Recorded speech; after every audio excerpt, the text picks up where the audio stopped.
Pollution. It introduces poisonous substances to the environment, in turn causing the human race harm.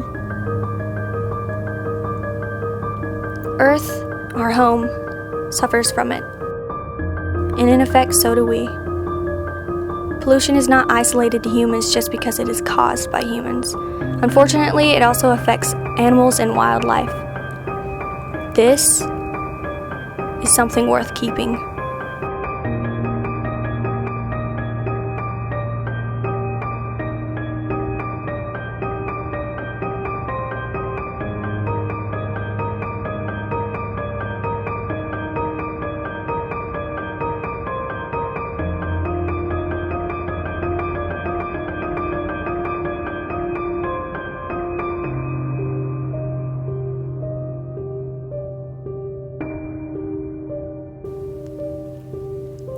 There are many types of pollution. Air pollution, which is the most dangerous, water pollution, soil pollution, and light pollution, among others.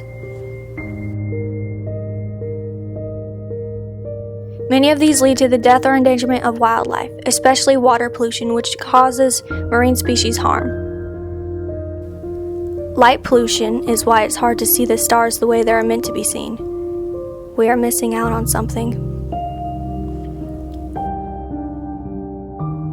This also affects the way nocturnal animals live. Soil pollution, which can be caused by pesticides, affect both animals and humans and produces long-term harmful effects if we are exposed to it. Air pollution. It is abundant in our cities, which is no wonder. Sulfur dioxide is released into the air, caused by factories and vehicles. It is a toxic chemical. It's a very old snake, and the reason I have it is because it was somebody's pet.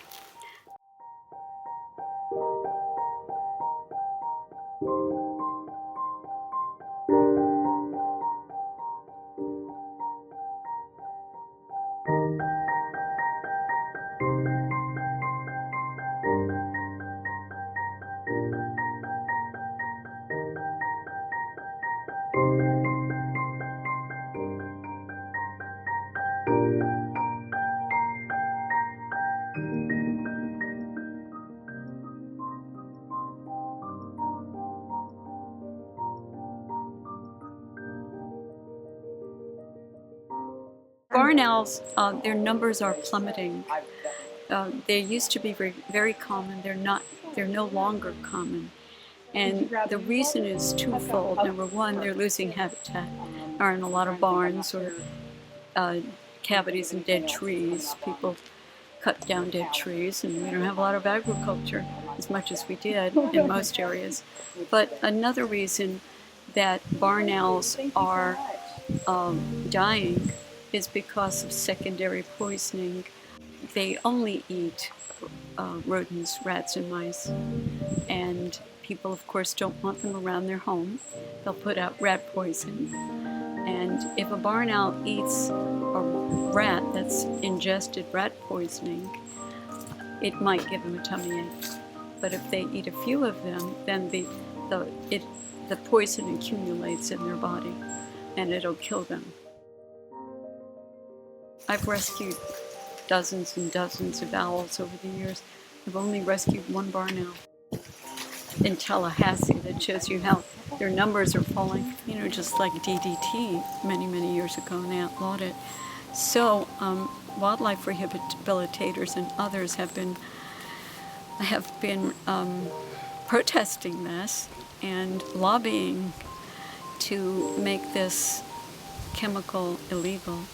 And they finally made it so that places like, I think just this year it's going to start commercially. It can't be sold like in Home Depot and Lowe's and places like that. But pest control companies can still use it. So, of course, an alternative would be to erect lots of owl nest boxes. And that's what many companies, many wine vineyards out in California use roosting platforms for hawks and nest boxes to encourage owls to come so they don't have to use poisons. And Israel does that. They have, this might, be the cause of peace in the Middle East. They use lots of barn owl nest boxes in their fields to protect their crops, and they are teaching farmers in Jordan and surrounding countries to do the same.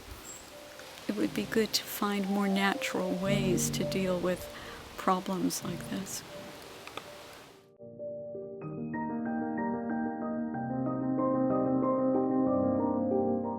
Yep, we get raccoons and skunks and other animals that have put their heads in like a yogurt container. Those little Yoplait containers are the worst because it has a narrow neck and a wide bottom, and then they can't get their head out.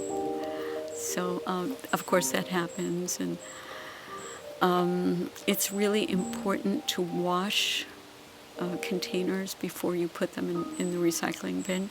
And I don't know about Georgia, but Tallahassee, their recycling bins are now closed. They have a top, so it's not as easy for animals to get in there. We can all agree pollution is a problem, but what steps are we going to take to stop it?